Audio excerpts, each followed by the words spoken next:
Kebayang nggak sih kalau mendaki gunung itu ternyata bisa jadi cara buat kita lebih dekat sama Tuhan?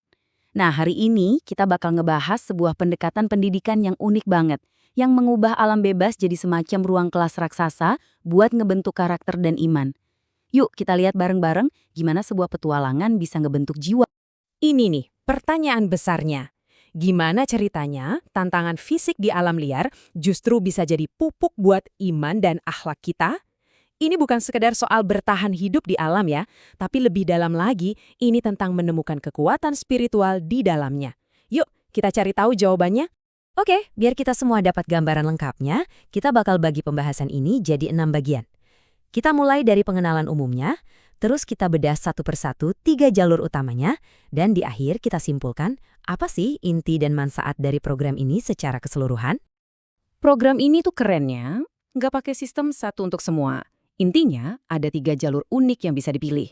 Masing-masing dirancang buat tujuan yang beda-beda, entah itu buat jadi pemimpin, buat dalamin spiritualitas, atau buat naklukin tantangan.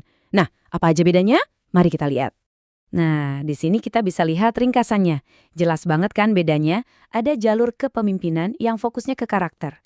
Terus ada tarbiyah, ini buat pemahaman nilai-nilai Islam. Dan terakhir, jalur petualangan, yang tujuannya buat ngebangun ketahanan mental dan iman. Masing-masing tentu aja punya kegiatan andalannya sendiri. Oke, kita mulai dari yang pertama. Jalur kepemimpinan. Ini bukan sekedar belajar cara nyuruh-nyuruh orang ya, tapi lebih ke gimana ngebentuk pemimpin yang benar-benar berintegritas, yang orang mau ikutin karena karakternya. Jadi, ini beda banget sama pelatihan kepemimpinan biasa. Inti filosofinya itu ngegabungin latihan kepemimpinan yang praktis, langsung di lapangan, dengan pondasi moral dan spiritual yang kuat. Tujuannya, ya buat melahirkan pemimpin yang bukan cuma cakap, tapi juga berakhlak mulia. Terus gimana caranya? Ya lewat 3 kegiatan kunci ini. Semuanya itu latihan langsung yang dirancang buat ngembangin kualitas kepemimpinan yang paling penting. Jadi ini bukan teori doang, tapi benar-benar praktek di lapangan. Coba kita lihat salah satu fondasinya deh, pembangunan tim. Aktivitas ini tuh lebih dari sekedar main-main biar seru aja. Di balik itu semua, ini adalah cara buat numbuhin kolaborasi dan komunikasi yang efektif. 2 pilar utama buat seorang pemimpin yang hebat. Oke, dari kepemimpinan, sekarang kita geser ke pondasi spiritualnya. Nah, ini dia jalur pendidikan atau tarbiyah Islamiyah, yang tujuannya buat ngasih nutrisi ke jiwa. Jadi poin krusialnya adalah membawa pembelajaran spiritual itu keluar dari ruang kelas. Program ini nyiptain lingkungan yang interaktif, di mana nilai-nilai Islam itu nggak cuma dihafal, tapi benar-benar dirasain dan dihayati lewat pengalaman langsung. Beda banget kan rasanya? Pendekatannya juga lengkap banget. Ada sesi buat dalemin Al-Quran dan hadis, ada juga diskusi soal isu-isu zaman sekarang dari kacamata Islam, dan yang gak kalah penting ada praktik ibadah bareng, kayak sholat berjamaah dan zikir, yang pastinya nguatin ikatan kebersamaan. Bisa dibilang ini pendidikan yang menyeluruh 360 derajat. Sekarang kita masuk ke jalur yang kayaknya paling menantang fisiknya nih. Jalur petualangan. Nah, disinilah mental dan iman kita benar-benar diuji di alam bebas.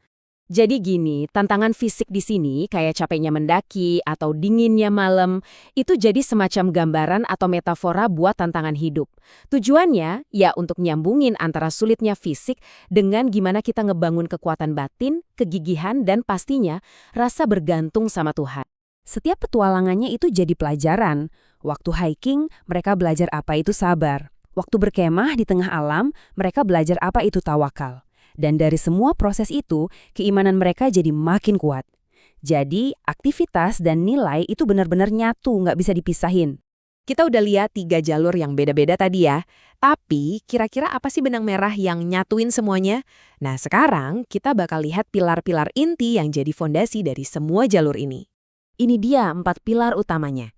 Ada pembangunan tim, pemecahan masalah, tantangan kepemimpinan, dan kajian Islami. Coba deh perhatiin, keempat pilar ini saling nyambung. Ada skill sosial, mental, kepemimpinan, sampai spiritual. Keempatnya ini udah kayak DNA-nya program ini, yang ngebentuk pribadi yang utuh, nggak peduli jalur mana yang diambil.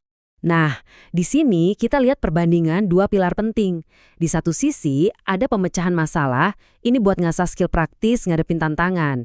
Di sisi lain, ada tantangan kepemimpinan, ini buat ngebangun sesuatu yang lebih dalam lagi, yaitu karakter. Keduanya ini jalan barengan dan saling lengkapin. Dan kutipan ini, wah, ngerangkum semuanya dengan pas banget. Fokus utamanya bukan soal puncak gunungnya, tapi soal puncak pengembangan diri kita. Petualangan di luar itu cuma alat buat ngebangun kekuatan di dalam diri kita, buat ngadepin perjalanan hidup yang sebenarnya. Pembahasan kita sampai di sini, dan saya mau tinggalin satu pertanyaan buat kita renungin bareng. Di dunia yang serba cepat berubah ini, pendidikan kayak apa sih yang sebenarnya paling dibutuhin generasi kita nanti? Mungkin model pendidikan holistik yang nyatuin skill, karakter, dan spiritualitas kayak gini adalah jawabannya. Gimana menurut Anda?